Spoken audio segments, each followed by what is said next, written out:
Hello everyone, in this video, I will show you how to turn off Smart App Control in Windows 11. First, press the Windows key on your keyboard and open Settings.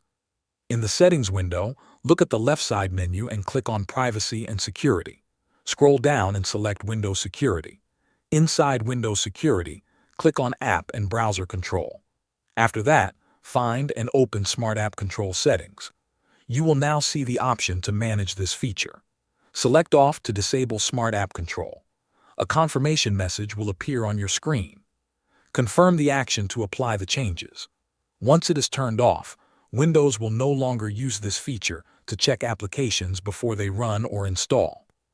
Keep in mind that disabling Smart App Control can reduce the security level of your system, so it should only be turned off if you really need it for trusted software. If you face issues installing apps, turn it off. And when the apps are installed, you can turn it back on by following the same steps. In some cases, the option may be grayed out, and if that happens, it may require enabling it through the registry settings in Windows before it becomes available again. Thanks for watching.